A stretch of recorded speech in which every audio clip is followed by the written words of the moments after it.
Hello, everybody. Welcome to another Comic Boom Comic Source collaboration. It's your DC Spotlight for the week of November 5th, 2025. Yes, I know I still haven't done my New York Comic Con recap. By the time I do it, it'll probably be time for next year's New York Comic Con. But I've been busy. Rocky's been busy. Maybe I'll get to it. Maybe I won't. I don't know. I do have stories to tell, so I do want to do it. But yeah, and day It's all job. good. I'm traveling for day job again, and yeah, it's just things have just been crazy. So, all that being said, 12 books this week for the DC Spotlight. I thought it was an okay week. Some books that surprised, some books that disappointed, but that wasn't a surprise that they disappointed. Um, let's see. Yeah, what else is going on? I guess that's about it. I mean, it was fun to do the Independence last week. People seem to enjoy that. Continuing to do a few interviews here and there. I'm actually going to be really ramping down the interviews toward the end of the year. I'm still going to have my 12 Days of the Comic Source. And this year I'm doing my 12 favorite creators. So I'm in the midst of wrangling the cats, as it were, herding the cats to get 12 of my favorite creators to come on and talk about their certain books specifically, but their career in general. So, people like Tom King and Stephanie Phillips and Christopher Cantwell and Philip Kenny Johnson, the usual crowd of suspects will be coming on to talk about the year that was and their career overall. So that's coming. I did also have a chance to chat with Mark Russell. That interview will be out very soon Nice. about his Thanksgiving one shot, Yeah. which we're from Excellent. Ahoy, which was it's so good, very very very timely and appropriate when it comes to where we are in this country right now. But anyway, what did you think of the DC week overall, Rocky? I thought it was okay. I thought it was very easy for me to choose my top five. I thought that the rest. I thought. I mean, there was 13 books out this week, including Teen Titans Go, which I don't really rank. But out of the 12, it was an easy top five for me. The bottom seven I thought were mediocre. But still not a bad week. And the absolute titles continued to impress me and firing on all cylinders. I'm starting to feel more and more that DC they need to have more strength in their mainstream line more and more, and hopefully that'll change by all accounts in February of next year based upon what they've DC Next Level. But we had DC Absolute, which is amazing, and DC Next Level. I'm looking forward to that. But interesting. Yeah, KO's not doing it for you. Uh, no, DCKO is actually pretty good. I kind of link DCKO with the Absolute because it's kind of related to Dark Yeah, Side, but and so anything yeah. Dark Side So related, I so kind you're of enjoy. So. yeah. So you're kind of when you talk about titles that maybe aren't quite as exciting, you're talking about stuff that's outside of KO tie-ins. Basically, yeah, Yeah, yeah. No, yeah. it's I not got that they're bad. Some of them are excellent, yeah, and one of them is certainly in my top five this week. But for the most I got part, maybe it's just because I'm so excited with DCKO and the Absolute titles that, in fairness, I'm just not maybe giving enough credit to the mainstream titles. But I don't know, man. They're not yeah. really hitting for me. Like, I get what you're saying. Like they're good. Like the quality's good. Like I think something like Birds of Prey or Green Arrow or JSA. I think those are like good examples, right? They're not tying into KO. They're not bad. yeah. But you don't get like, oh my god, I'm so excited to read this. But like when you read it and then you think about it, you analyze it, and it's like this is actually a really good comic. But I get what you're saying. It doesn't have the while they're technically very good. They don't have that wow factor sort of. So Yeah. anyway, let me open. I have a few packs still. I think so. Two more after this. These again are the Fleer Brilliant Superman packs. I picked up a box at San Diego Comic Con, starting off with the Sear L version of Supergirl. That was the one that I Nice. think she I first loved showed up. her. Yeah, I loved her. Superman, Batman, right? That was where she showed up. I think the first time. Yeah. We have good old Kelex from the Fortress of Solitude. Looks like we have the insert card, which is Silver Banshee, which is appropriate since it's all shiny and silver. That's Yeah. that classic John Byrne art there. Another Clark Kent. I think I've got this one already, so that's a duplicate. And then finally, Brainiac. Brainiac 13. Nice. Who's the artist on that?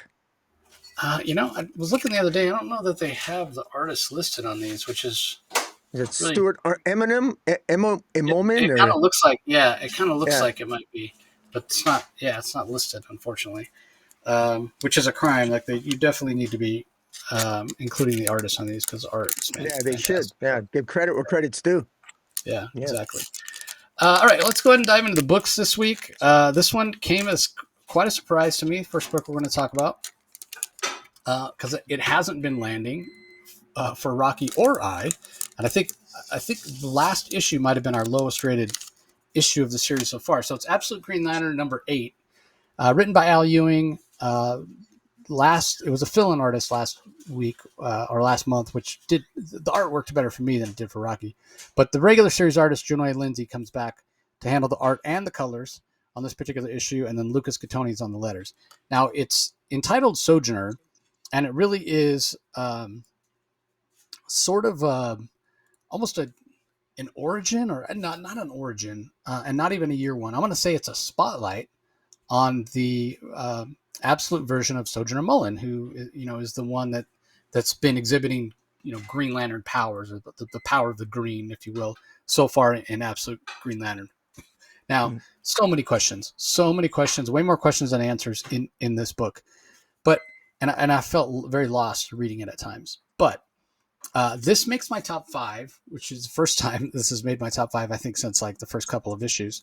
And the reason for that is because I could understand what was going on. It was kind of relatable, right? There wasn't any crazy space gobbledygook from Al Ewing. It was, hey, here's kind of the journey that this version of Sojourner Mullen has gone on since her mother died and her father decided to move back to the town of Evergreen, which is where that giant Green Lantern artifact landed in the first issue, and it just kind of gives us her, her kind of her life story, from growing up, becoming a cop, the relationship she's had with various people, whether that be Renee Montoya or Chase Cameron from that we know from the regular DC universe as director of DOE, Department of External Operations.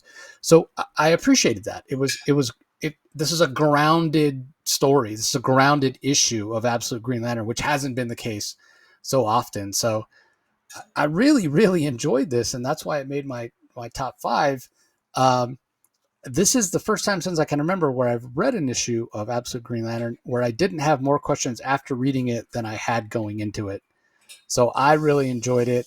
I'm still not the hugest fan of the Janoy Lindsay art, but it worked for this issue, what have you. I thought the color work that they did was really great. So yeah, this was a really enjoyable. It's so weird coming on the heels of issue #7, which was probably my least favorite issue of the series because it was so inscrutable. It was so hard to understand, and I took the tack that if this wasn't green, if you could forget all the Green Lantern mythos that existed and just read it for what it is, as this kind of crazy out there science fiction story, forgetting all the Green Lantern mythos, it's actually an interesting story. And what's funny is I talked to a number of creators at New York Comic Con who listen to our show on a regular basis, Rocky, Mm-hmm. and I probably talked to like 4 or 5 of them. Two Mm-hmm. of them specifically, and part of it was probably because that episode, I think, where we reviewed the last issue, I think it might have come out the Wednesday right before New York Comic Con, so maybe it was fresh on their mind. But I had two creators that are working for DC right now specifically tell me they agreed 100% with what I was saying about, yeah, if you can separate it from the Green Lantern mythos, it's an interesting story. But it's so hard in our minds to separate it because it's literally called Absolute Green Lantern. Yeah. So I really enjoyed this issue. I thought it was great. I hope we can get some more consistency on this title going forward, so that it's not, man, one issue where I'm totally lost, and the next issue which pulls me back in. I feel like a yo-yo. Anyway, what were your thoughts on it? Because this made your Yeah. top 5 as well. Yeah, it did. I think this is by far the best issue so far because of the character work, quite frankly. It was really, I love getting into the mind of Joe Mullen because really her story is really the story of Everwood.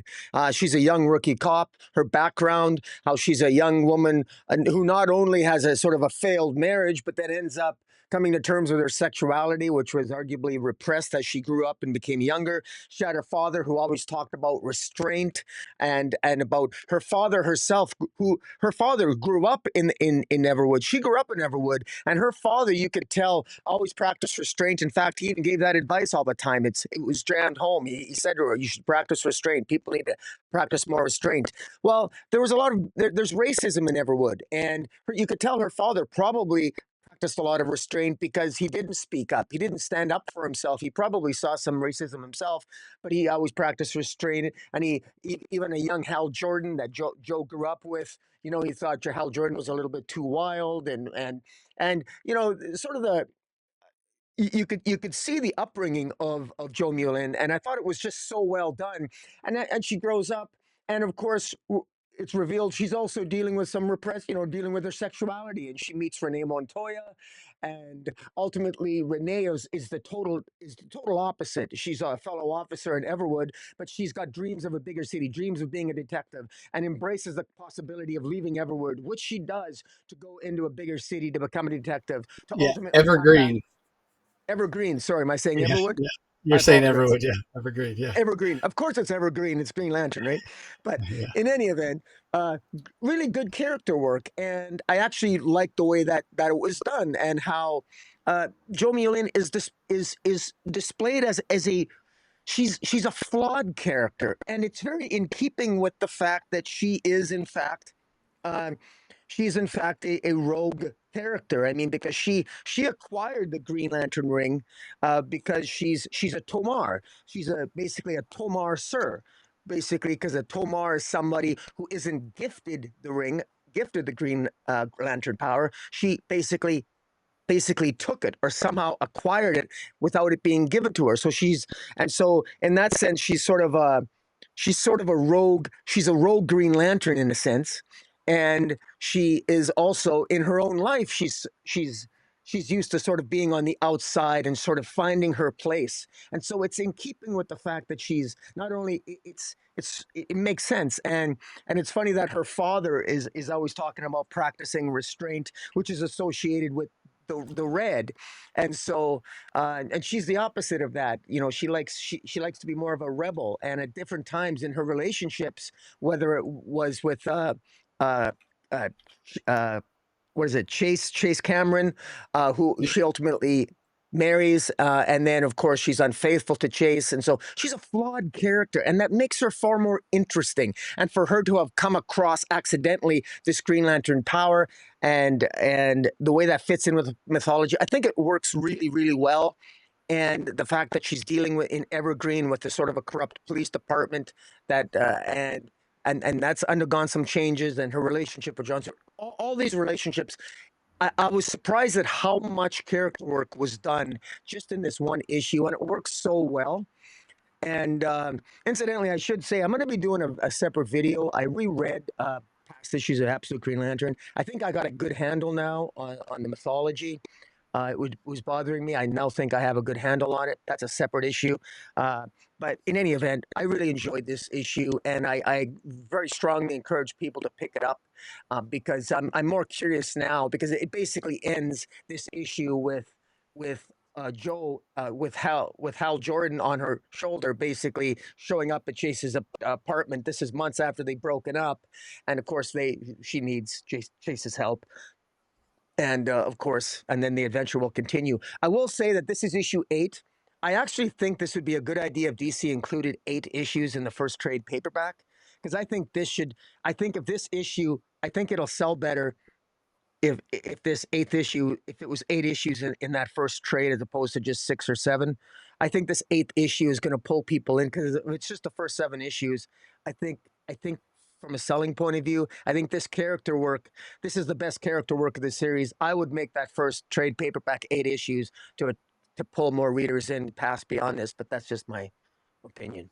But, Yeah, I always get it mixed up too. I think it's Cameron Chase, not Chase Cameron, but sorry, yeah, Cameron yeah, Chase. All yeah, right, you're yeah. right. But because that's the thing, sometimes because Joe calls her Cam several times, but people always call her Chase. They always call her by her last name, but she has 2 first names or 2 last names. Like Cameron could be her first or Yeah. last name. Chase could be her first or last name.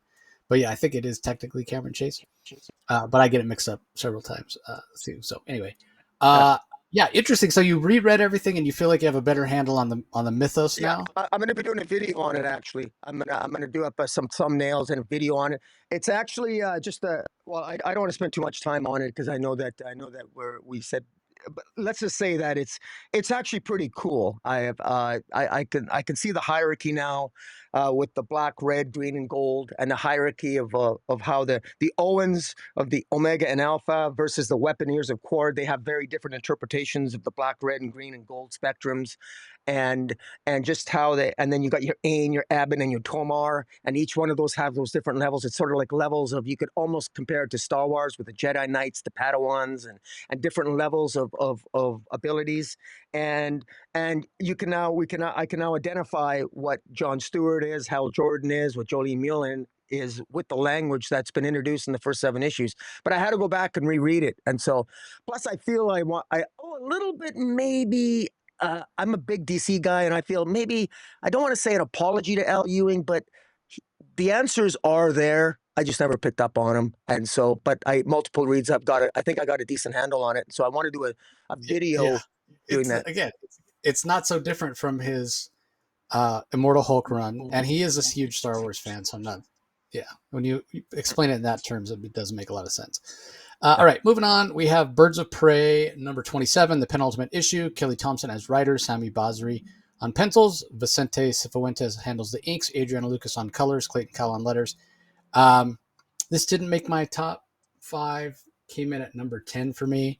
That being said, the strength of this issue is the strength of the series as it's been throughout. It's the character work, the character interactions between these characters, which I enjoy. And I am curious to see how it plays out. I think I've said this before. I would have enjoyed this series a lot more with a little bit more of a house style on art. Perfect. This issue is a perfect example. The colors are so muted. I feel like it doesn't quite do justice to the line work. So anyway, this was only an okay issue for me, but I am curious how it's all going to wrap up. Didn't make your top 5 either, Rocky. Anything to add? No, in fact, I put it at number 12. It came in basically dead last for me, and deservedly so. And look, Kelly Thompson, you are killing it, an absolute Wonder Woman. I can't believe the same writer is writing this series. Birds of Prey has been canceled. It doesn't surprise me. And I'm kind of glad that it is, because this type of I don't know what it is. There's nothing structurally wrong in terms of the story itself, but it's just I just find it uninteresting. I don't find the character work uninteresting. All this that I'm saying right now is subjective, okay?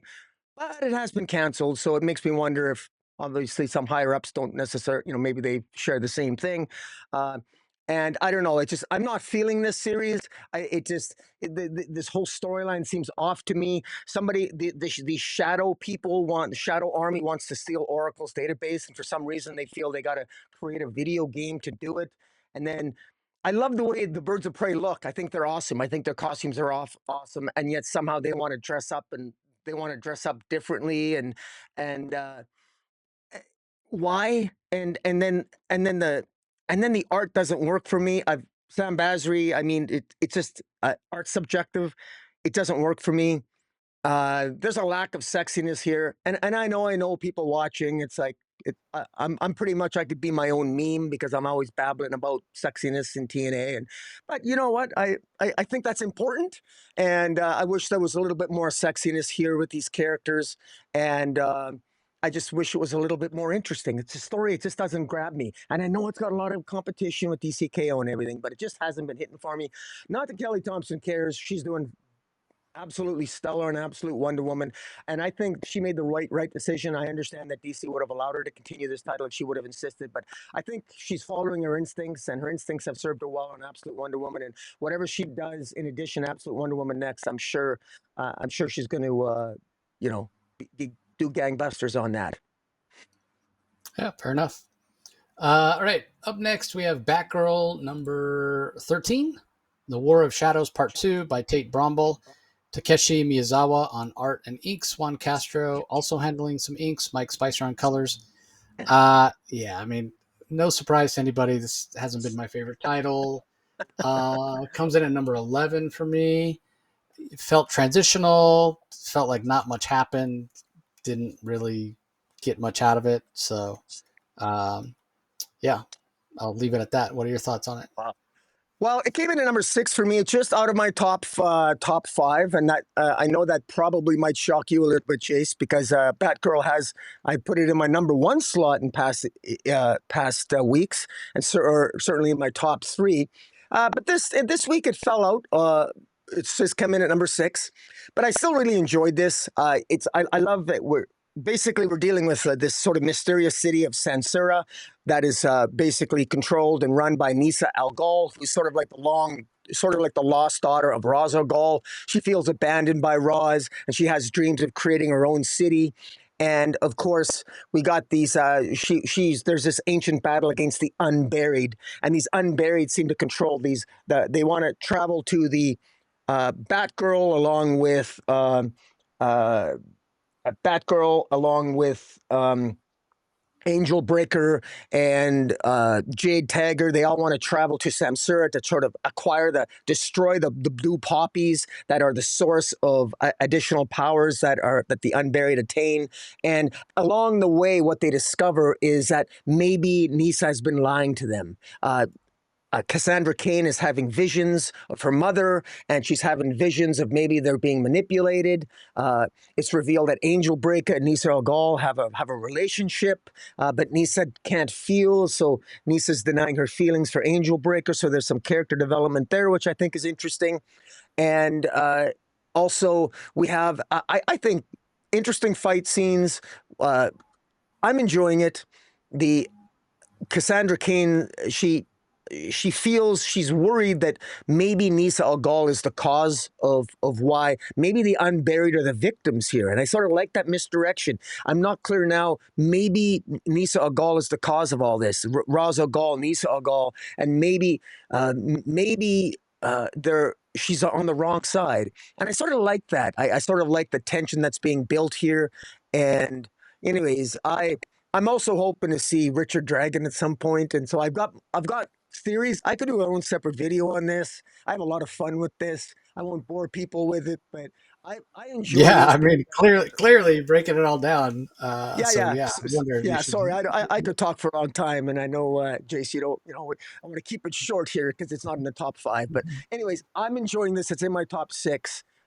On any other given week, maybe this would have made my top 5, but not this week. But good stuff. Yeah, I mean, again, it just felt like a lot of setup, and I feel like nothing that we got in this issue, blue poppies and that tension you're talking about, like it didn't introduce anything new. Like all that has existed in the story, and it's interesting enough.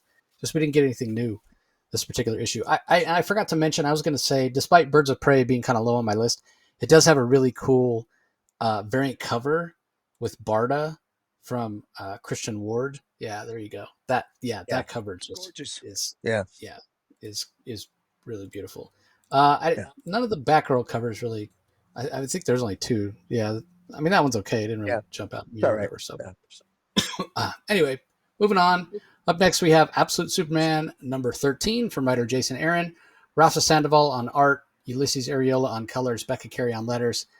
The Battle of Kansas Part 2, The Free State of Smallville.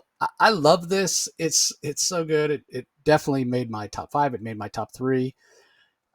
Jason Aaron and Rafa Sandoval have something so special when it comes to this story. And this actually takes place over quite a long time period. And we're flashing back. We're kind of jumping back and forth to the Lazarus Corporation attacking Smallville, but then jumping back to, those first moments when they first invaded and what have you. And I love the way Jason Aaron is able to kind of manipulate our emotions as a reader of, who's going to stand up for who. And Superman is he feels responsible. He wants to save these people of Smallville. He's trying to defend them, but in turn, he's not sure how they're going to feel about things. He even at one point meets the guy who turned him in when he was first there in Smallville with Mom and Pa Kent.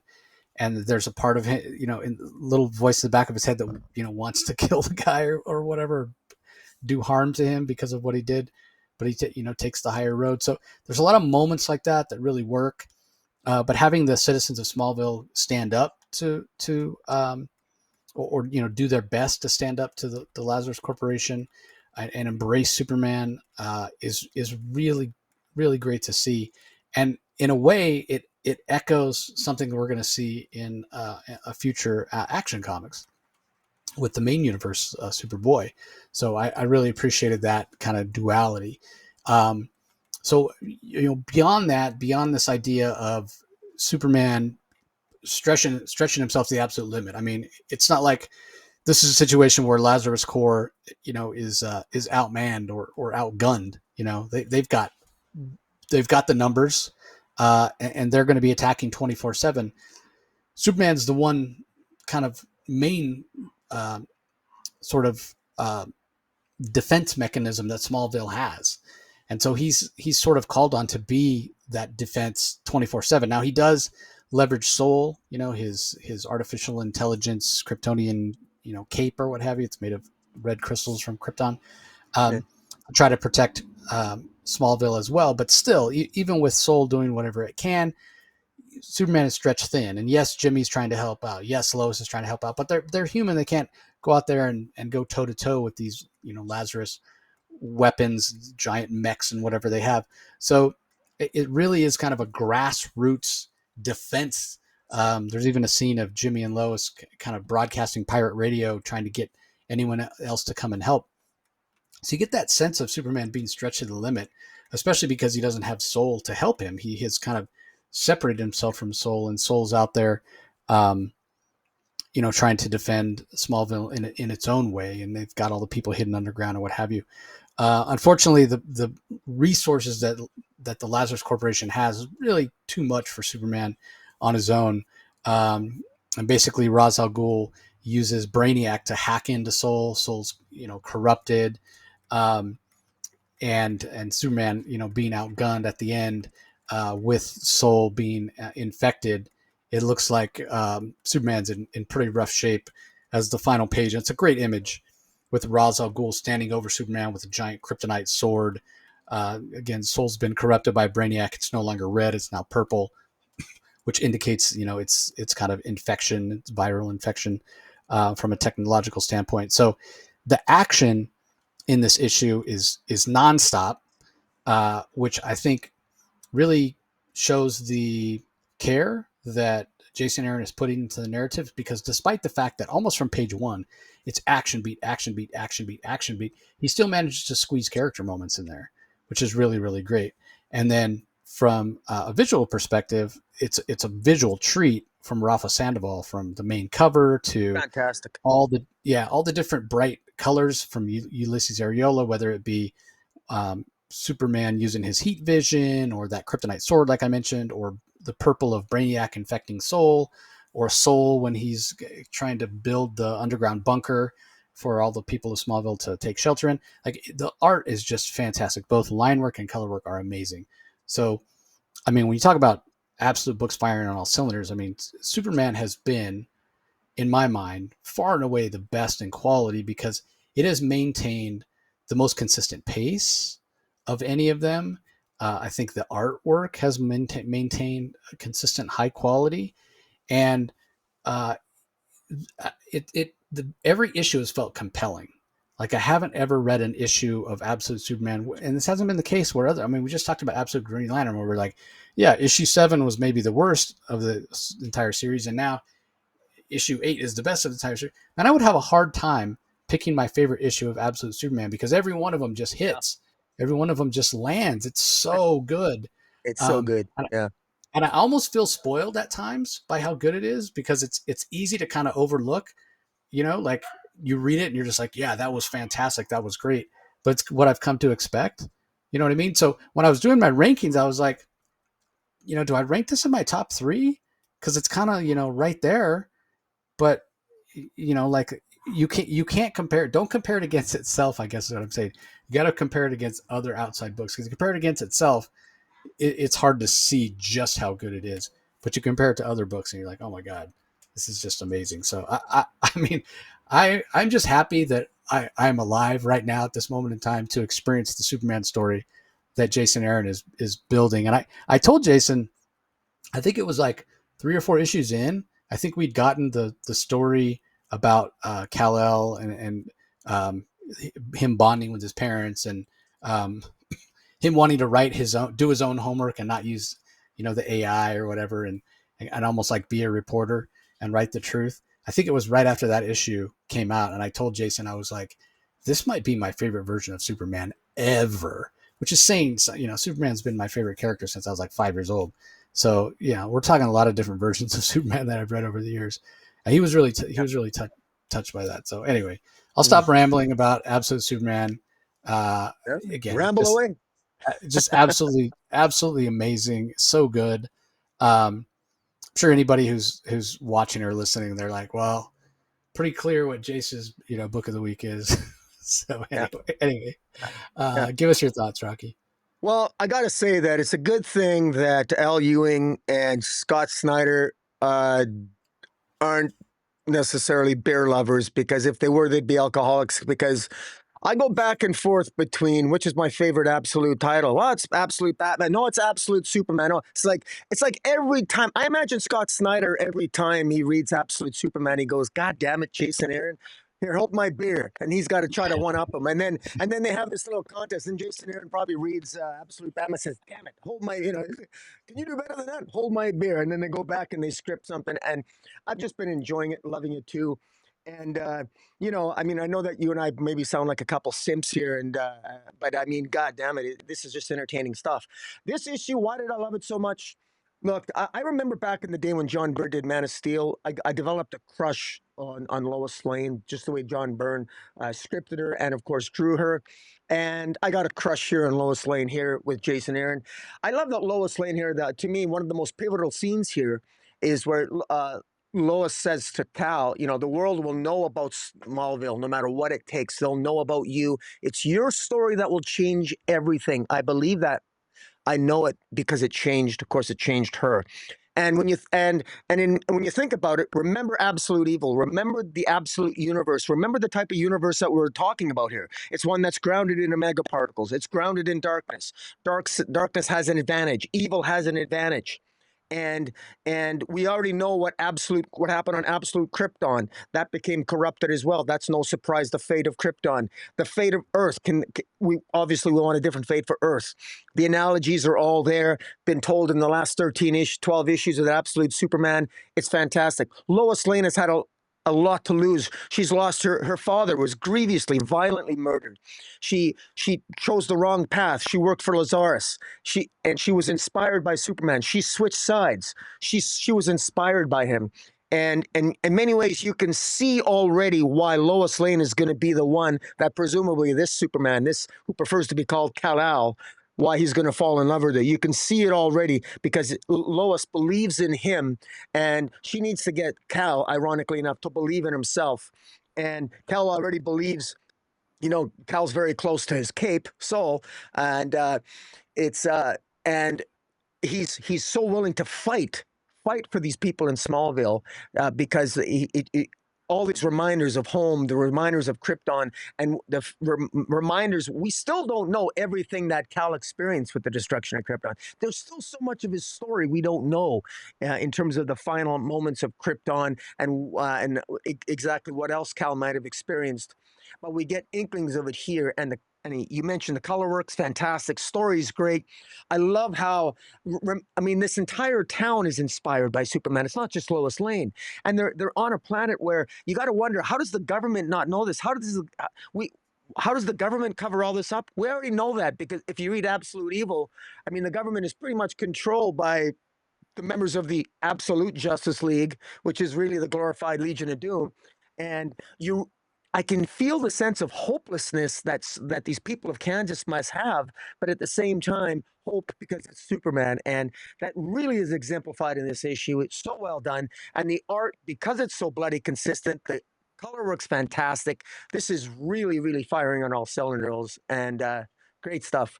So Scott Snyder, you got your work cut out for you to beat this one now. Yeah, 100%. All right, up next we have Adventures of Superman, Book of L, Part 3, Book of Brainiac, written by Phillip Kennedy Johnson, art by Scott Godlewski, colors by Alex Guermas and Matt Herms, and letters by Dave Sharp. I am enjoying this, but it didn't make my top 5 this week. See, it came in at number 8 for me, actually. just because I felt like this was mostly fight scene that we got here between Superman and the future Brainiac. There's still so much to be established, but I did like seeing the future Jimmy Olsen still able to turn into Turtle Boy. Great to see Brainiac. Great to have Philip Kenny Johnson getting a chance to finish the to sort of tie up the threads that were left from his Action Comics run. So, anything to add, Rocky? Not really. I haven't really been. It's well written, and again, if you're a fan of what PKJ did and that in his Superman run, this is a continuation of that. I just didn't need a continuation, to be honest. I'm not really a big fan of the House of L. I don't like that being his Superman's future. To be honest with you, it doesn't ring true to me. But in any event, I mean, great art and PKJ. I mean, you know that you're going to get a good story with him. So yeah, I just never, it just too much competition. It never made my top five. Yeah, fair enough. If you're watching us on YouTube, everybody, there's an open order cover C by Bjorn Barons. It's over Rocky's behind Rocky. If you're watching us on YouTube, and man, like go look up that cover and zoom in on it. It is awesome. Like from the boots to the belt to the trunks to the cape. Like oh man, it is so good. I ordered the regular cover, but I'm gonna have to pick up that cover as well. It's so good.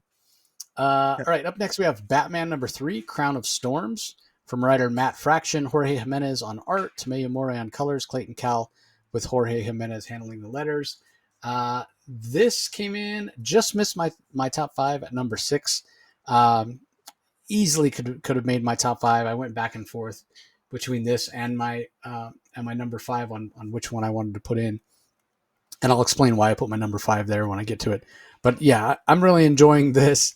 Part of the reason it slipped out though is the big bad of this is Vandal Savage. As it was sort of toward the end of Chip Zdarsky's run, and he's I think I said this when I reviewed the last kind of starting to take the place of Amanda Waller for me, like a character I love to hate. So as much as that's great that Matt Fraction's kind of eliciting an emotion from me, and it's sort of not quite hatred, but I'm coming to despise Vandal Savage and be frustrated by the fact that he's able to manipulate people, and it's an uncomfortableness of not wanting to read about him. But that's good. That's what you want, right?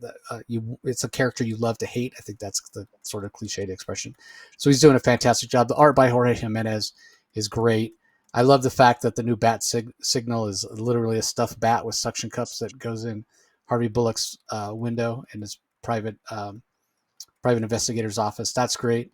And I also, I got to give a shout out. Fraction said he was going to do this. He's continued to do it, and it's awesome. The Batman has just about anything you can think of. Whatever he needs, he's got it in his utility belt. And in this case, it's a fast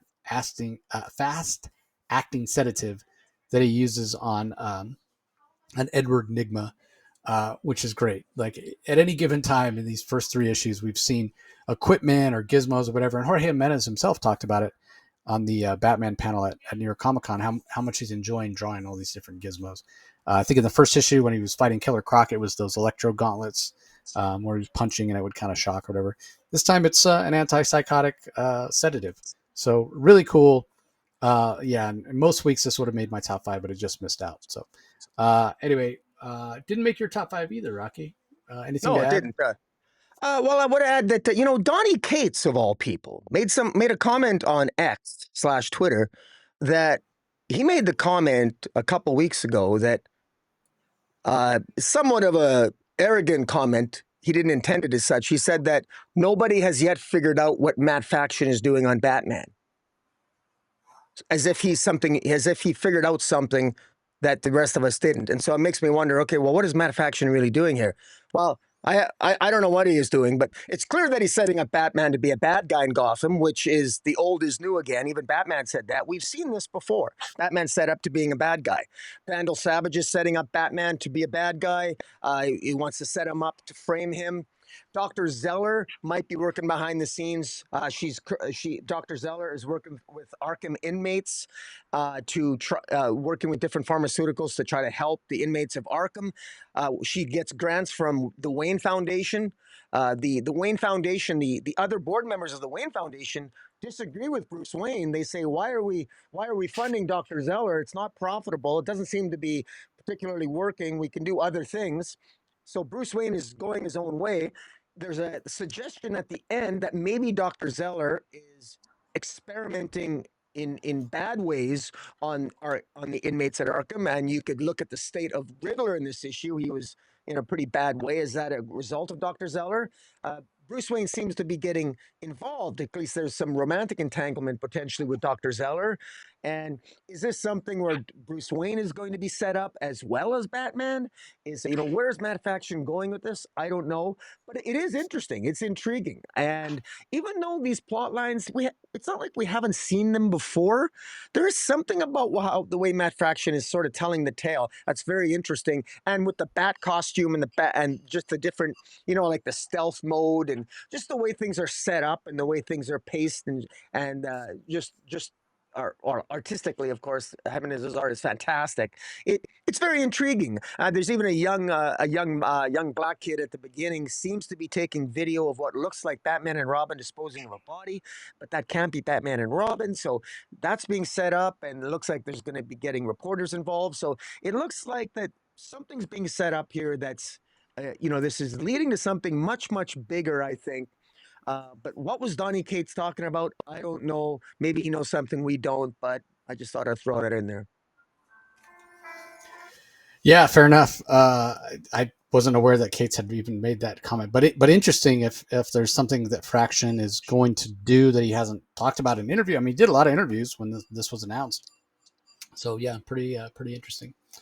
All right, up next, this one doesn't make my top 5. I'm pretty sure. I mean, I did enjoy it, but I'm not a huge fan of the property. It's Gotham Academy, first year, number 2, came in at number 7 for me. Stories by Brenden Fletcher, Becky Coonan, and Carl Kerschel. Script by Brenden Fletcher, art by Marco Ferrari, colors by Ava De La Cruz, and letters by Steve Wands. But it did make your top, Rocky. So take it away. Yes, it did. It made my top 5. In fact, it came in right at number 5 for me, and I'm really intrigued with the story of Olive Silverlock. Her boyfriend is Kyle Mizuguchi. Kyle Mizuguchi is the brother to Mia Mizuguchi, who we know her grown-up version is a current member of the Birds of Prey. And Olive Silverlock, her mother is Sybil Silverlock, and she is an inmate at Arkham Asylum. And I don't know if she's got somewhat of a criminal past, I think, and I'm guessing maybe suffers from schizophrenia or something. And anyways, Olive Silverlock, the only reason Olive Silverlock is attending Gotham Academy is because I guess the Wayne Foundation has sort of given her her tuition.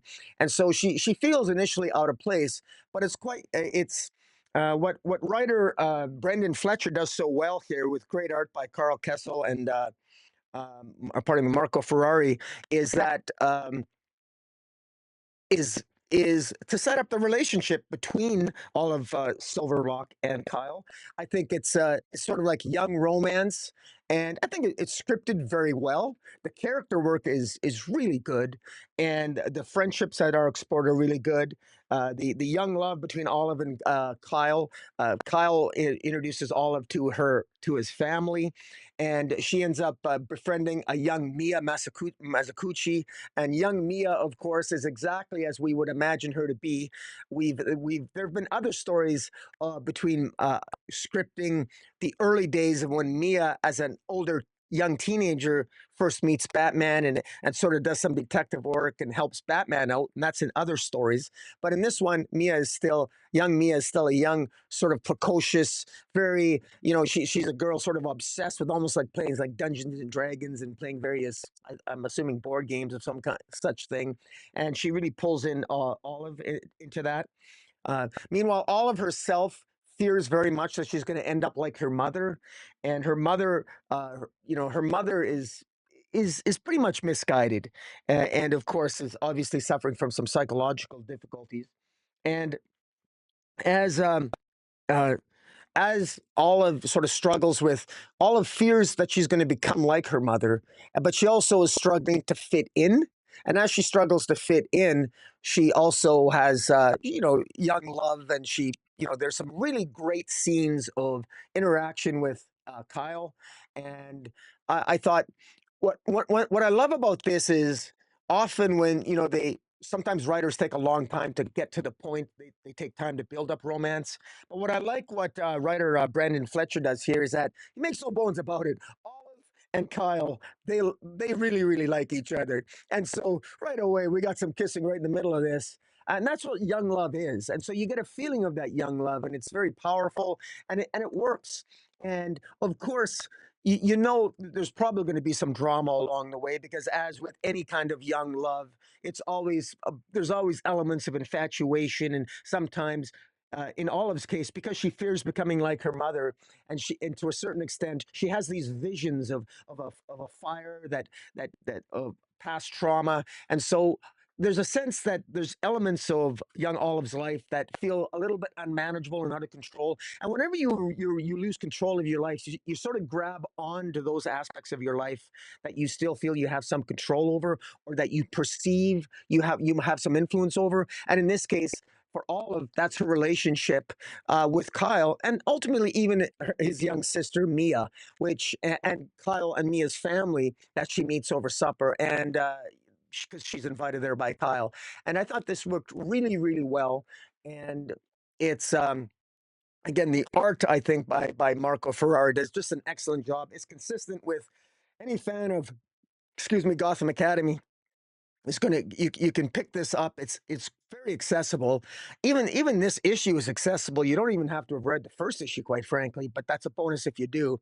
And I just want to give a shout out too that the art it's very telling. Even the cover itself. What I love about cover A, it hints at a lot of naughtiness. It's young love, where Kyle is saying to Olive, "Roll a 20 and we're bonded forever," and she says, "Pretty sure that already happened." So it already hints at what's happening in the issue, that they have some young love going on there, and it's just really great. I think this is a you know heck, I'm an older guy, and this really resonated with me. I thought this was very, very well done, and so kudos to Fletcher and the whole creative team. So pretty good stuff. Yeah, I mean it's great character work. For me, I think what brings it down a little bit in my rankings is I'm just not that invested in these characters, because this is the first Gotham Academy stuff I've ever read. Is the previous issue of the series and then the second issue. So if I had if I had read more, obviously I've read some Maps Mizuguchi, like you mentioned, and her current version being part of the Birds of Prey, what have you. But I've read some Map stories because I guess she's one of the more popular characters from Gotham Academy as a property, and she's been in a bunch of the Batman anthology stories. So that's kind of my only exposure. But I really like Olive as a character, and I like the supporting cast and what have you. So if I was more invested in these characters, it probably would have ranked higher for me. But it's still very, very good.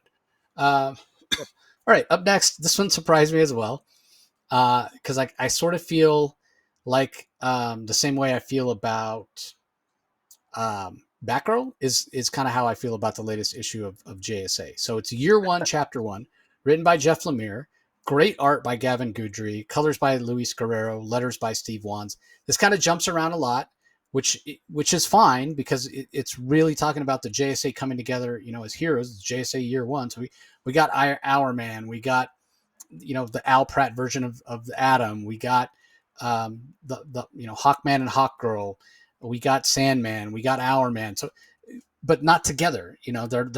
We're getting a page or two of each of them. So because of that, this feels much like Batgirl, like I was talking about before. It feels very much set up for what's to come.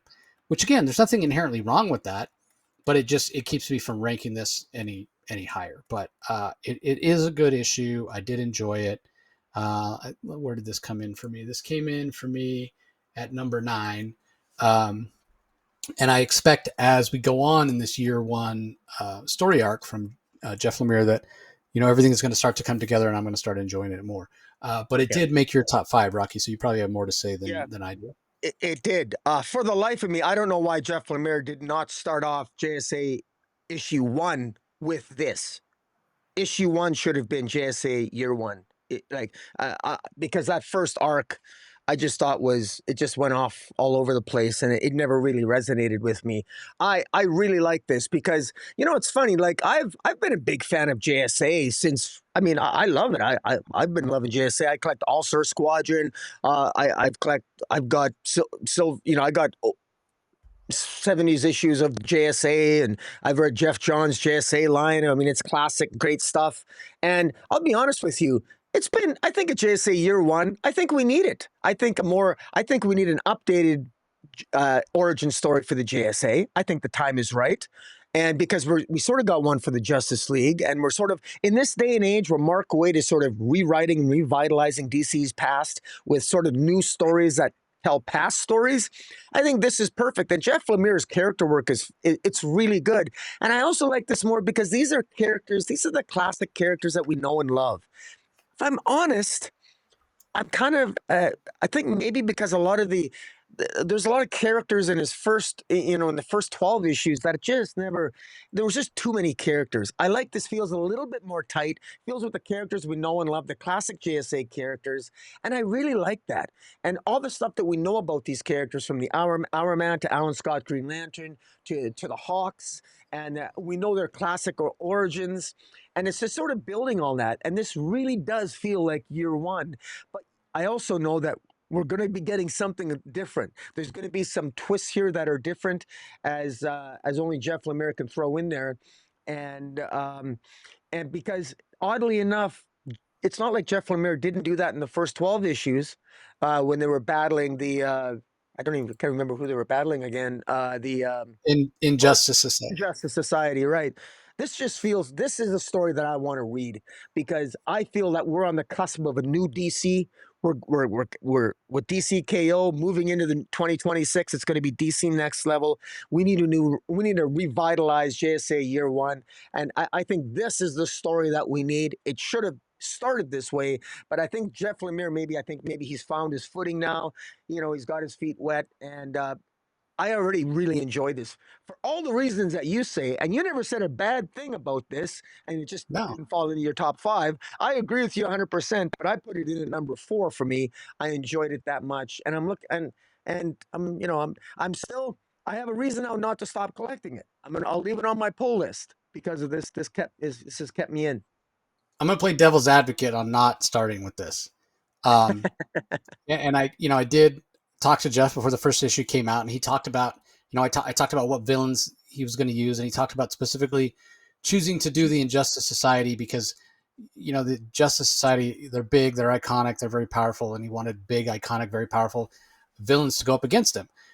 When you think about Justice Society, I mean, you said it yourself, All-Star Squadron and all that classic stuff, and the Minutemen and Mystery Men and what have you, and you kind of associate them with fighting World War II, whatever. Even in this particular issue, we have who is it, Al Pratt, when he goes into that beats up those guys, whatever. Then he sees the Nazi flag and what have you. So again, I'm just playing devil's advocate here of maybe the reason that they chose not to start with this is because this is a little more classic, as you said. But also that means it's a little more, okay, we've seen this before. Maybe not this exact version or what have you. But I mean, at the end of the day, this is an origin story for the Justice Society, for these different heroes to come together at a certain time in history. And that's been done before. Now, not to say it's not going to be enjoyable, not to say it's been done this exact way or with the exact story beats or what have you. But what Jeff Lemire did in his first story arc had not been done before, with the whole idea of them, the Injustice Society trying to summon these elder gods and had infiltrated the JSA and what have you. So I'm not saying that I like one more than the other. I won't, because that doesn't matter. I mean, obviously I have a decision, but that's not the point I'm making. The point I'm just playing devil's advocate to say, you're saying he should have started with this, and I'm just giving a possible speculation reason why maybe they chose not to. I don't know if it's true or not. I'm just like, if I think about it logically, why would you not? Maybe it's this reason. Now, whether that's a good reason or not, that's an entirely different debate. But it's the only thing I can really think of. And again, it goes back to that conversation that I had with Jeff about how he really wanted to start with something big and bombastic. And when you think about the Justice Society coming together, in the first place, it really was to to wage war against the Nazis and to help the Allies win the war. Which again, maybe people have seen that story, and so they wanted to start with something different. So anyway, let's move on. Up next from Erica Henderson, handling the story and the art, it is Harley and Ivy, Life and Crimes, which I love that title. Life and Times, is a frequent moniker when it comes to people's biographies or memoirs and what have you, because you're telling about their life and the time they lived and whatever. If you like Erica Henderson, you're gonna love this. If you're a fan of her work on Squirrel Girl and what have you, you're gonna love this. Again, I'm not the biggest Harley fan. I really don't care about Harley and Ivy's relationship. I'm not the target audience for that. That's fine. I don't begrudge people that enjoy it. I don't mind if they're together. I don't mind if they're not together. I don't have a dog in the fight, as it were. So this is 100% not for me. This book was not for me. That being said, there were a few laugh out loud moments. Seeing this version of the Joker, the Joe's Garage version of the Joker, if you will, the version where his face has been cut off. Erica Henderson talked about that at the Batman panel at New York Comic Con about drawing that, how horrific it is. And how she was kind of getting into it. So that was kind of funny. But yeah, this is not for me. It came in at number 12 for me. Because after I read it, again, nothing bad. And I love the title, but this is not something that's going to stick in my memory. It's just, again, not for me at all. So anyway, it's not in your top 5 either, Rocky, but you have any thoughts? Yeah. In fact, I wish I could have. I'm going to sing the praises of of Poison Ivy issue 38 later in this review. Uh, I wish I could almost talk about Poison Ivy first before talking about this. But one thing I thought that Erica Henderson did extremely well here, and which surprised me, is uh, I thought it's very interesting because it is kind of an interesting question. Why do why really do how did Harley and Poison Ivy get together? Why do they like each other? And why do they even love each other? I mean, what really drew them together in the first place? Now, I'll be honest, I don't think that question has been adequately answered in the DC universe. I think that there's been a sort of an ongoing assumption by many a writer that, oh, well, they're both just hot, they're lesbians and they're bi, and they're just, and they sell a lot, so we could just write whatever we want. We don't, it's just because, they like each other. I think Erica Henderson here has added a little bit of scope here and at least tried to address it with a little bit of sophistication, and and done so in not only a simplistic way, but a way that has a lot of complexity and nuance underneath. This is Poison Ivy. She wants to blow up the Acme chemical plant. And while she's there, she runs into Harley Quinn. Now, Harley Quinn is there because Harley Quinn doesn't know where to go. She's been abandoned by the Joker for the umpteenth time. And no matter what iteration of Harley Quinn you can think of, whether it's the Batman animated series or in the early adventure stories in the mainstream DC universe, Harley was abandoned by the Joker more than once, and she kept going back. And here, what I found was very, very telling is, Poison Ivy has got, it's clear when they meet each other, they don't particularly like each other, Harley and Poison Ivy. And they just sort of met each other, and Poison Ivy wants to destroy Acme Chemical. Harley doesn't want her to do that. And why? Because this is where she met the Joker. It's Mr. J. This is where she met the love of her life. A completely dysfunctional, horrific, abusive relationship. And what I find very telling here is Poison Ivy. This to me actually fits in with the origin or the formative origin of the abusive past that Poison Ivy has experienced under J. Willow Wilson, because here we have, why Poison Ivy could care less about Harley, but we know from, at least I look at J. Willow Wilson's past of Ivy, that she knows what it's like to be in very abusive, not particularly healthy relationships, and she sees the horrific way in which the Joker is very violent. There's violent scenes here. I know that Erica Henderson's used to drawing Squirrel Girl, but there's violent scenes here. The Joker is grievously violent to Harley Quinn in this issue, and Ivy sees it.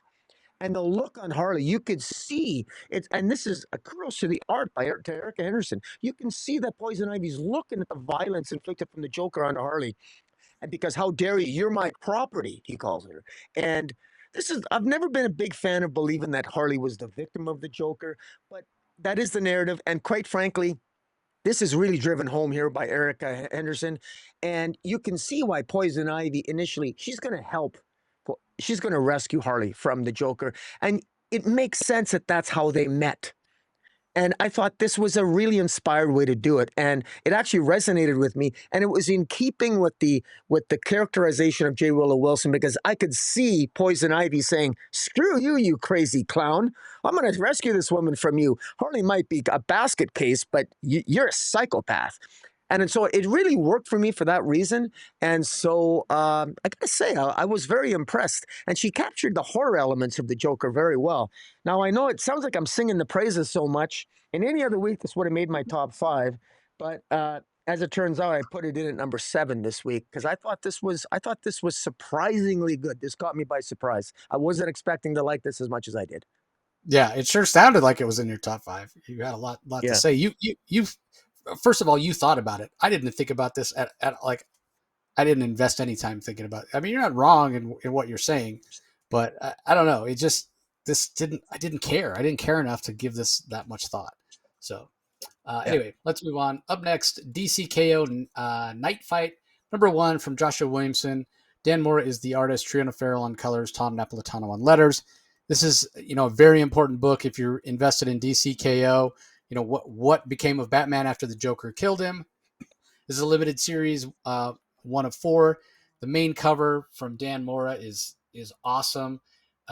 Basically, he gets a chance to design a new costume for Batman. He does a fantastic job. There's also a John Boy Myers variant that's really cool.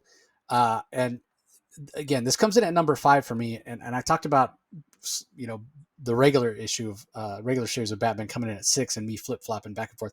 Basically, the reason that this ended up at 6, or that one ended up at 6 and this one ended up at 5, was the aforementioned Vandal Savage being in the regular Batman, and I don't like him, so that hurts Batman a little bit. But also the importance of Night Fight in terms of tying with the DCKO event is very, very important. So, we find out that Batman had a contingency plan that, as I suspected, if he gets knocked out of the tournament, he wants a way to kind of work behind the scenes.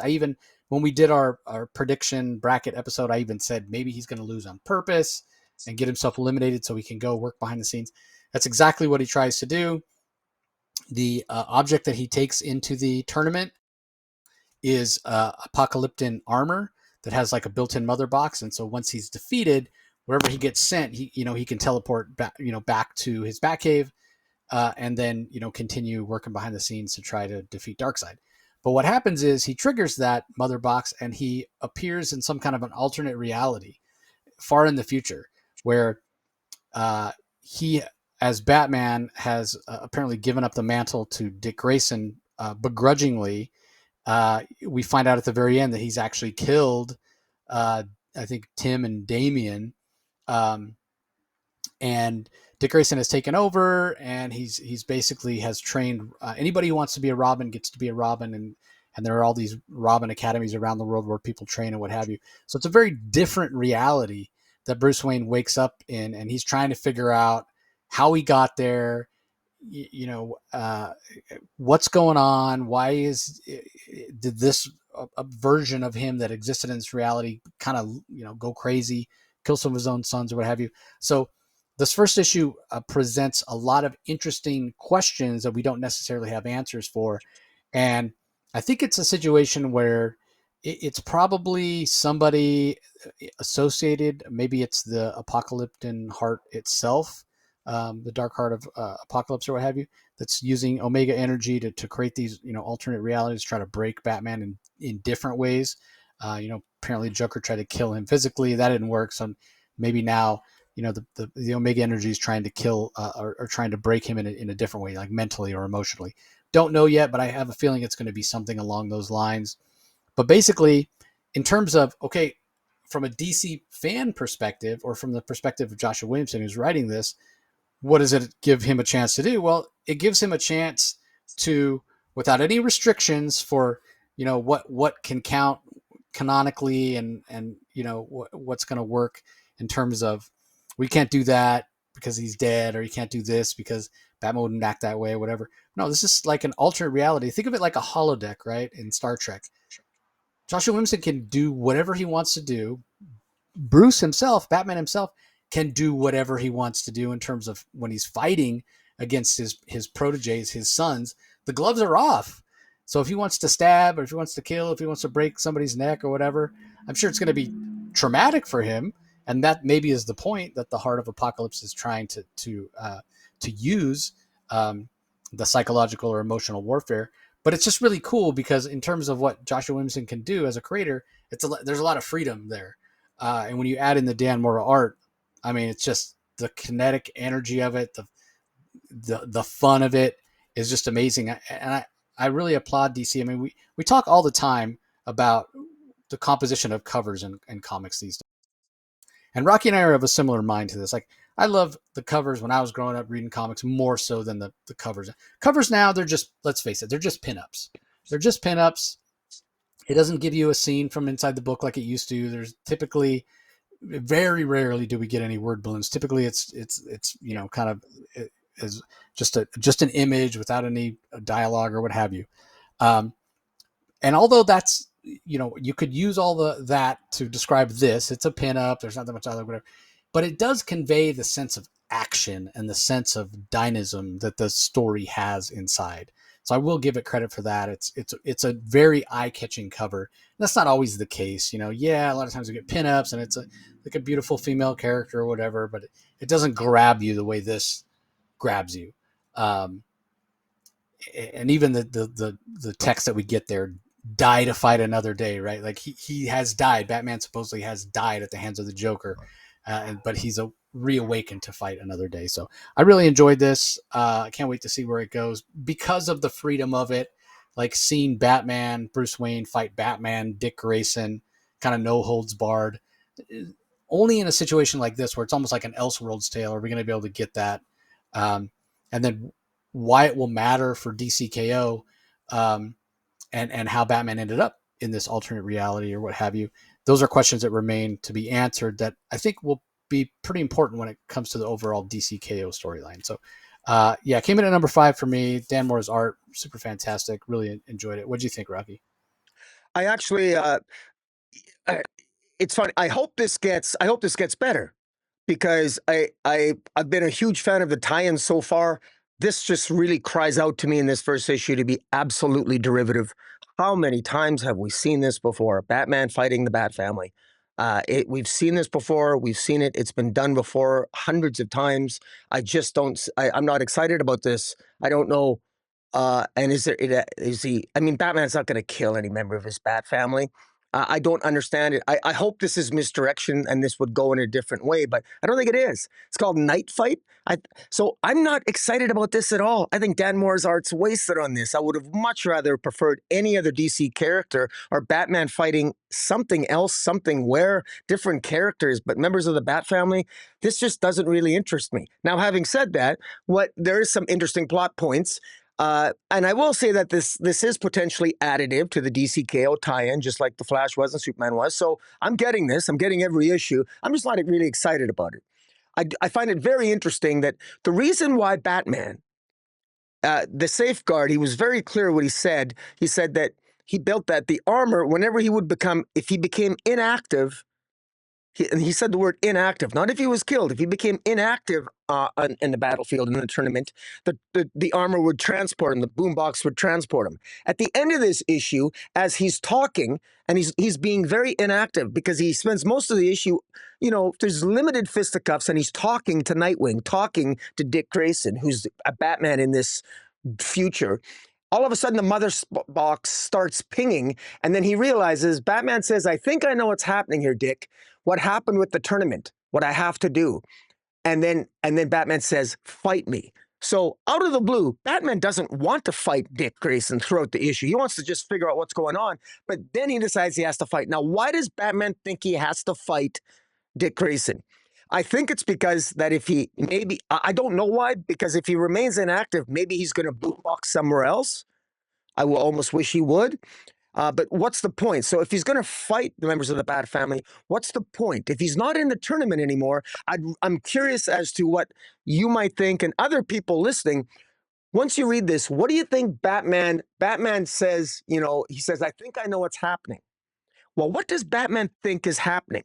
And why does he want to fight? What does he think fighting these Bat members of the Bat family in the future? What does he think that's going to accomplish?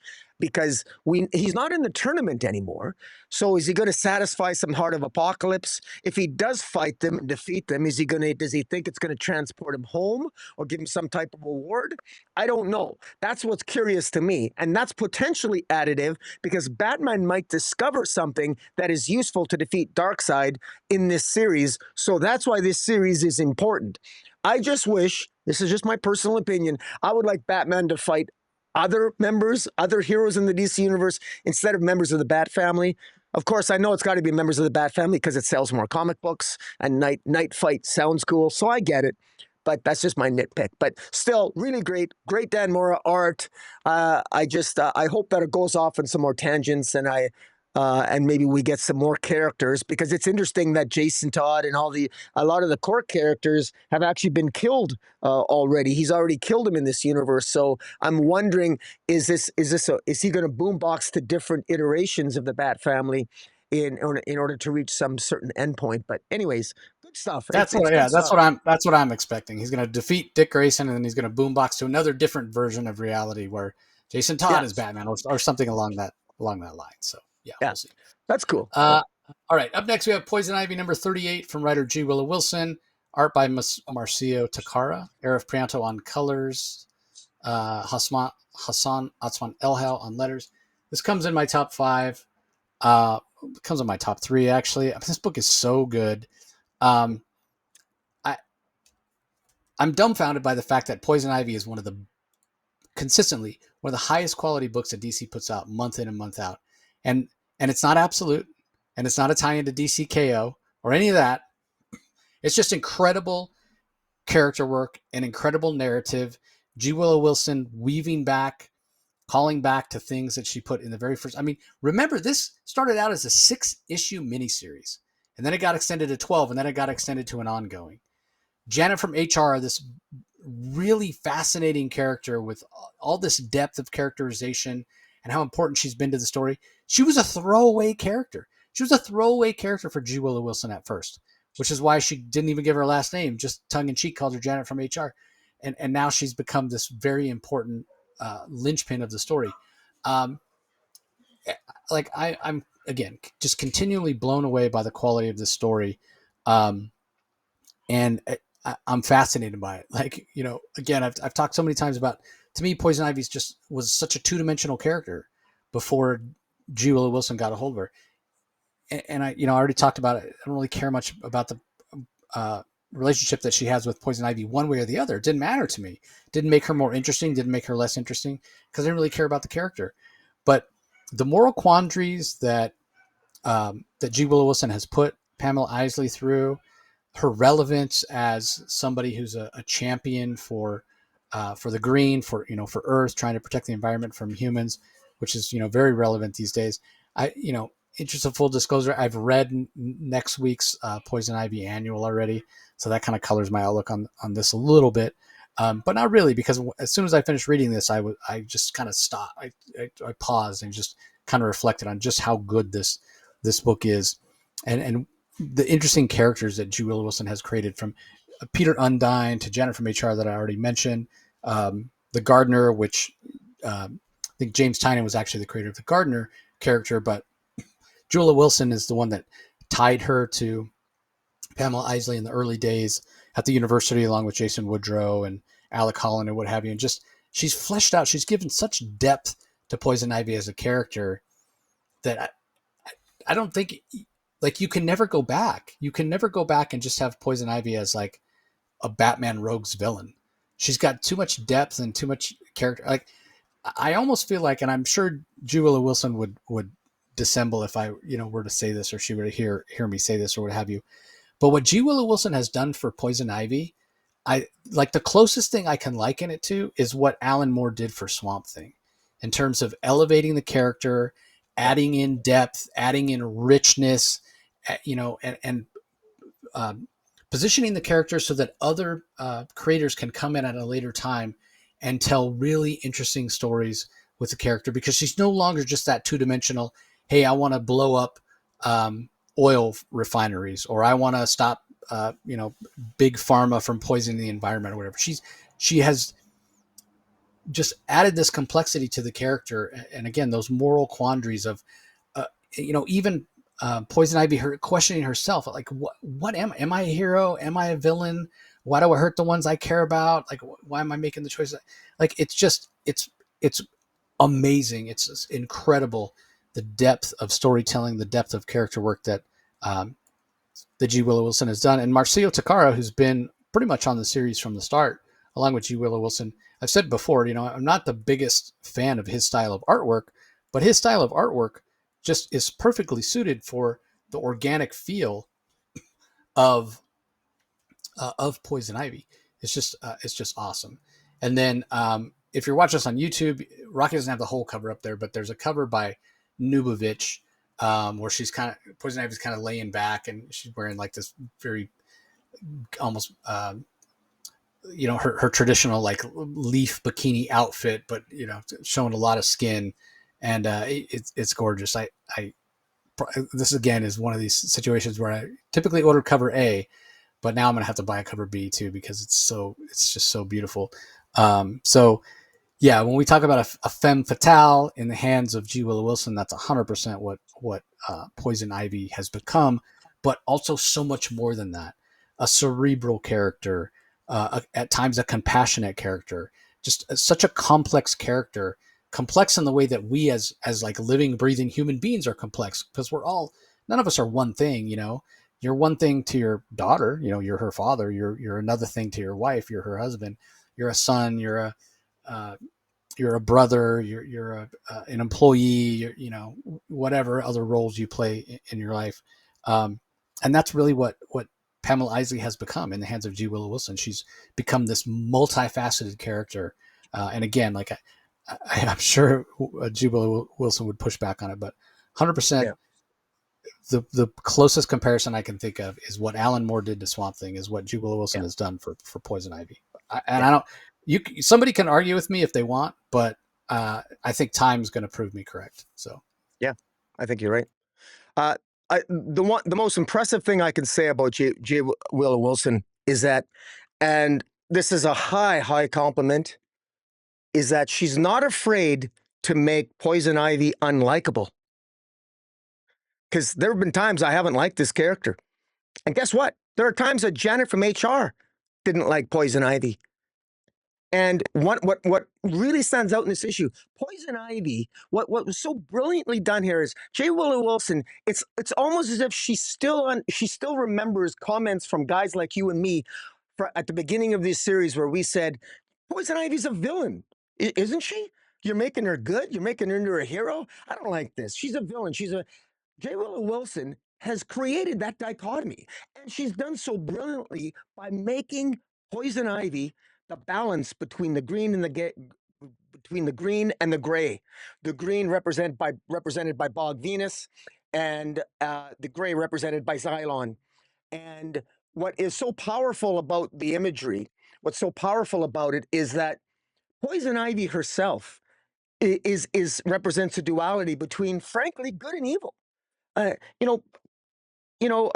she, as Bog Venus points out to Pamela in this issue, you were going to let Janet die. You knew Janet was suffering. You could have cured her at any time. You let her suffer. There's an evil streak in Pamela Isley, and that she never got that from anybody. She got that herself. She's got darkness in her, and that's kind of what makes her be a good balance between the green. The green represents life. The gray represents death and resurrection. And so it's almost like that dichotomy. Poison Ivy is capable of great darkness. She can be mean and cruel and vindictive. And why? And Janet legitimately believed that Pamela would kill her. Even Pamela, Poison Ivy was shocked, saying, you actually thought I would kill you? And Janet said, yes, because I've seen you do it before.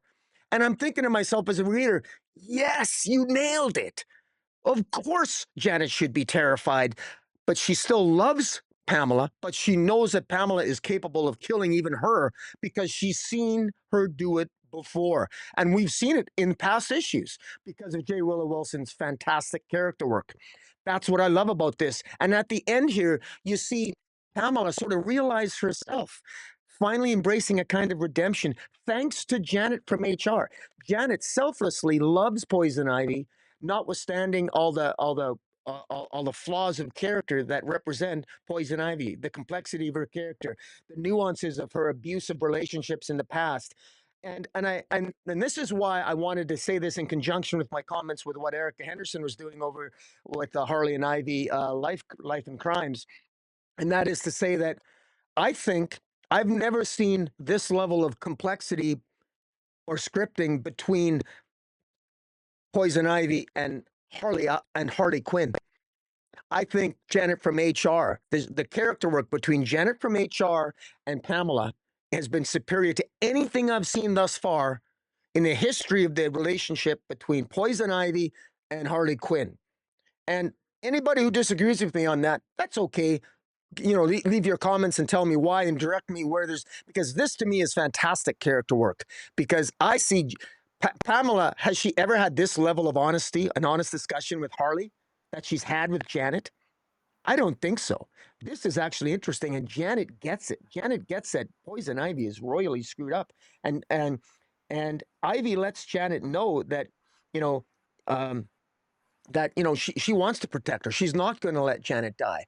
But that's an about switch because up until this time, there was a legitimate concern that Janet could very well die. Because I was questioning myself, I was saying, well, Jesus, is Poison Ivy going to go evil now, or is she's going back and forth, and and I now know why it makes sense. And it also makes sense why the green and the gray ultimately they've chosen the right person to be an arbiter and between the gray and the green because Poison Ivy truly understand what it's like to be both evil and good and to make the hard choices that you need to, because the green, which represents life, can be very destructive. Nature can be very destructive.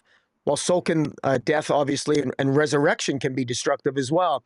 And so can Poison Ivy. But she's human. She brings that human element into it and also that elemental aspect. And so I thought all these themes that she's been building since issue one just perfectly align in this issue. And as this issue ends, and Janet gets her revenge and kills Bog Venus, stabs Bog Venus, and then Pamela Isaac finishes them off. I think it was just fantastic. And anyways, I can't sing this enough. I think you could probably guess what this easily made my top three and maybe something else. But no, I love this, and I know that was a little long-winded, but I'm singing the praises this week of this issue. Yeah, fair enough. All right, last book we're going to talk about in detail. Cheetah and Cheshire rob the Justice League, issue number 4. Or maybe Cheshire robs the Justice League. We're supposed to rework it according to the title page. Written by Greg Rucka, Nicola Scott on art, Annette Kwok on colors, Troy Petrie on letters. This makes my top 5. It comes in, I think it came in at number 3 for me. Yeah, it came in at number 3. Basically, it's just a lot of fun. It's a lot of fun. Yeah, there's some tropes here when it comes to heist stories and what have you. But if you love a classic heist story like I do, you're gonna love this. You get that Ocean's 11 feel.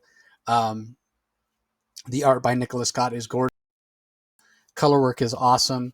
Getting a chance to see some of these characters that we don't see as often, like Cheetah and Hazard and Clarion the Witch Boy, even. The story really starts picking up the pace here too, because we see the beginnings of their plan to infiltrate the Justice League Watchtower. We even spend some time on the Watchtower with Batman and Wonder Woman and Red Tornado and what have you. So I'm just really enjoying this, more so almost for the anticipation that it's building in me for what's going to happen. This is, if I'm not mistaken, it's a 6 issue, so there's 2 issues left.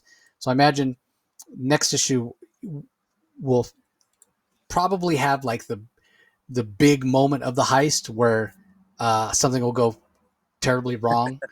Yeah. And it'll be one of two things. Either it goes wrong and they find a way to turn it into an advantage, or it goes wrong, but they were expecting it to go wrong, and it actually is what they planned on. And then we'll have the final issue for the resolution. But I mean, a big part of the reason this just resonates for me is number one, the sharp dialogue from Greg Rucka. You know, he is a master of characterization through dialogue, and the art by Nicola Scott, which, you know, she's one of my favorite artists, and her art here is beautiful. Often works with Annette Kwok, who does a fantastic job on colors. So yeah, I just was having fun reading this. I was smiling the whole time. I was chuckling out loud at the one liners, and yeah, it's just a heck of a lot of fun.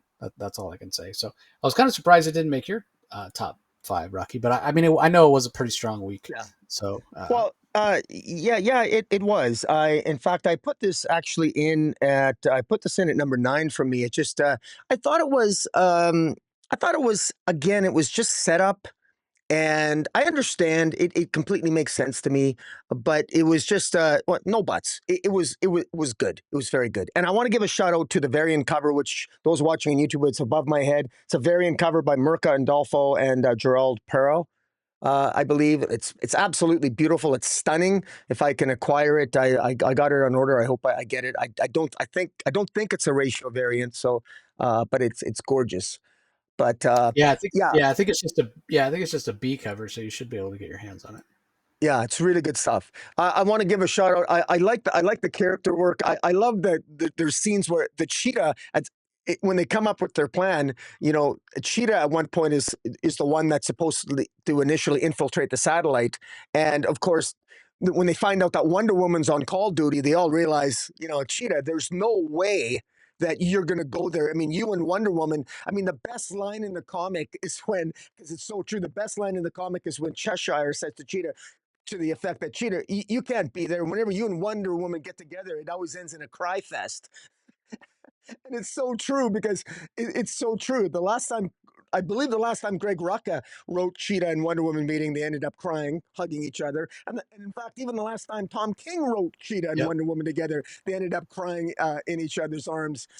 There's some truth to that, and I just thought I thought it was hilarious. And it ends up that young Cheshire's daughter, Leon Harper, ends up taking Cheetah's place, and the way they infiltrate the league with mixing up the cards and you know, smuggling in rats, and I mean, it's just classic distraction. I mean, just sort of like the classic distract the league by creating a bunch of crises on Earth while you sneak on the satellite. And I mean, it's just very well done. It's not on my top 5, so I'll stop talking now. Other than to give it. It's definitely well worth the read, and it's good setup. And if you're fans of Ocean's 11 or good heists, you got to be picking this up. If for no other reason to see Nicola Scott draw Wonder Woman again. Yeah, I mean, you talk about setup, and that's usually all heist stories are set up until you get to see how they pull the heist off. So, anyway, in terms of reprints this week, Absolute Flash number 6 is getting a second printing. Absolute Green Lantern number 5 is also getting a second printing. Absolute Martian Manhunter number 6 is getting a second printing. And then we've got a facsimile edition of Batman 47. And it, you know, typical DC stuff they're doing. There's a blank cover that's yellow because the background of the main cover is yellow, and then there's a foil edition of it also. And then a couple of other reprints. We've got Crypto, The Last Dog of Krypton number 1 is getting a second printing, and also Crypto, The Last Dog of Krypton number 2 is getting a second printing, and also the latest issue of Teen Titans Go, issue number 9, is out this week. As far as collections go, there's a DC Finest Super Friends, The Fury of the Super Foes trade paperback. It collects the entirety of the Super Friends series. This is based on the cartoon from the late 70s, early 80s. So all 26 issues, as well as some stories from Limited Collector's Edition 41 and 46. And also the Aquateers Meet the Super Friends mini comic. So that is 512 pages for $40 if you're a fan of Super Friends. Super Friends, I was a huge fan when I was a kid. That part of the reason I'm such a huge DC fan. First comic book I ever bought was a Super Friends comic that Ramona Fradon had drawn, actually. We also have a We Are Yesterday hardcover and softcover. This is the Justice League Unlimited World's Finest crossover that led into the DCKO event that was written by Mark Waid. 176 pages, $25 for the That's for the hardcover. So I imagine the soft cover is probably same amount of pages, but probably $5 cheaper. So we also have the second volume of the Sinister Six by Gail Simone omnibus. So we've got 912 pages for $125, collecting issues 17 through 36, as well from the 2008 run, and then issues 1 through 14 of the 2014 run, and a couple of other tie-in issues from Gail Simone's Secret Six run. The Spectre by John Ostrander and Tom Mandrake is getting a Volume 1 omnibus, collecting the, I think this was the series that started in 1987. So it collects all the issues 0 through 31, 888 pages for $125, oversized. We also have a V for Vendetta getting a compact edition. These are those smaller editions you can kind of carry around in your backpack for $10. It's the whole series. It's 12 issues. It's Alan Moore. It's David Lloyd. It's an absolutely fantastic story. I like the movie too, starring Hugo Weaving and God, who was it? Why am I drawing a blank on her name? Sure. The woman, the actress that played Padma in the. Geez, Padme. Yeah. What the heck? Everybody's screaming at their Yeah, everyone's screens right screaming. now. Yeah, because they're like Star "You Wars idiots." fans are gonna want to kill us. Yeah, yeah. She was in guess. Heat. She was in. Yeah. She was in The Professional. God, what the heck is her name? It's driving me crazy. I'll look it up in a second. Yeah, Black Swan. Yep. Anyway, there's also a collected edition of Zatanna. It's Showtime. You can have a hardcover or soft cover. This is the Jamal Campbell 6-issue miniseries that just ended. So there's that in a collected edition as well. And that does it for collected editions. Time for our rankings, Rocky. Are you ready? I'm making you go first. Yeah, I just want to submit it here. I got it. Okay. Yeah, okay, my rankings. Coming in at 13, I put Teen Titans Go, number 9, although I just put that out because. Number 12, Birds of Prey 27. Coming in at number 11, Adventures of Superman, Book of L, number 3. Coming in at number 10, coming in at number 10 was Batman issue 3. Coming in at number 9, Cheetah and Cheshire, Rob the Justice League issue 4. Coming in at number 8, DCKO Knightfight number 1. Coming in at number 7 was Harley and Ivy, Life and Crimes. Coming in at number 6, Batgirl number 13. Number 5, I put Gotham Academy, first year issue 2. Number 4 was Justice JSA year 1, issue 13. And number 3, Absolute Superman issue 13. Coming in at number 2, Absolute Green Lantern number 8. And number 1 was Poison Ivy 38. If you'd have told me that Poison Ivy would have beat out an Absolute title, particularly this week, because I really enjoyed both the Absolute titles, I'd have told you were crazy. But Willow, man, she's just doing a fantastic job and is well deserved of the number 1 spot this week in my mind. Yeah, fair enough. Coming in at number 13 for me is Natalie Portman. That's who it is. That's who the actress that we're trying to remember, Natalie Portman. So, all right, seriously, with my rankings, Harley and Ivy, Life and Crimes. Again, I love the title. It's my favorite thing about it. But the book, comes in at number 12 for me. Number 11, we have Batgirl number 13. At number 10, Birds of Prey number 27. Coming in at number 9 is JSA number 13. At number 8, I've got Adventures of Superman, the Book of L, number 3. At number 7, Gotham Academy, first year, number 2. At number 6, just missing out on my top 5, is Batman issue number 3. At number 5, DCKO Night Fight number 1. At number 4, I've got Absolute Green Lantern number 8. At number 3, Cheetah and Cheshire, Rob the Justice League number 4. At number 2, Poison Ivy number 38. Certainly could have been deserving of number 1, but I don't want to break my streak. I think I've probably had Absolute Superman number as a series, as book of the week, like more often than not when it drops. So that is my book of the week. I mean, it's my favorite character. It's maybe my favorite version of that character ever. Jason Aaron's just killing it. So yeah, that's my book of the week. So anyway, we appreciate everybody joining as always. Don't forget, you can head over to your favorite podcasting app or platform and listen to all the Comic Source content audio only thousands of past episodes. Maybe you like to listen to the DC Spotlight every week while you're working out or on the subway or what have you. But we really appreciate the support. If you have found us audio only and want to join in and see the graphics and see the covers that we're talking about and what have you, comes out every week on Rocky's channel. Just head over to YouTube, Comic Space Boom, ! Once you're there, ring that notification bell so you know when the new episode drops. Like, comment, subscribe. And while you're there on YouTube, might as well head over to the Comic Source YouTube channel and subscribe there as well. Like and comment on the videos. And again, make sure you ring that notification bell so you know when new content comes out on the Comic Source channel, because unfortunately it doesn't come out regularly because I never know when I'm going to have time to produce the interviews that I do or have other things come out.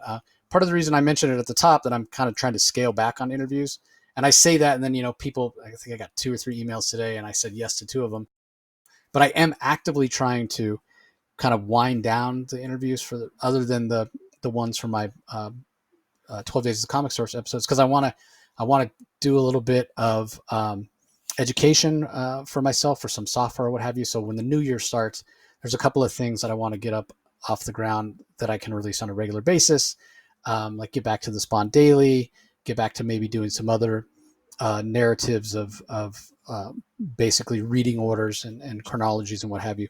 So hopefully I'll be able to get that off the ground. It's always a matter of having enough time to do it.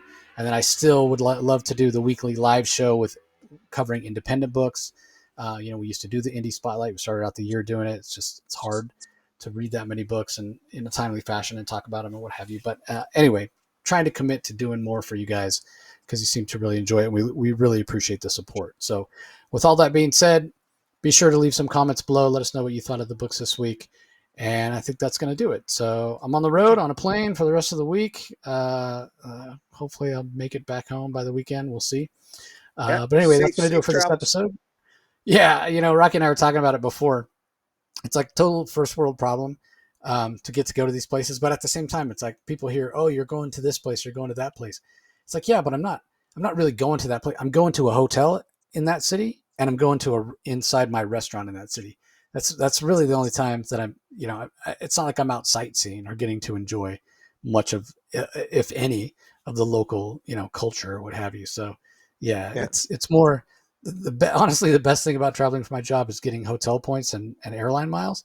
So when I do have time off, I can use it to, go spend time with my family or what have you. So I want to give a shout out to the Toronto Blue Jays. I'm not a huge, I'm not much into baseball, but the Toronto Blue Jays, I love them. I jumped on the bandwagon. They brought my country of Canada together. They did an amazing job.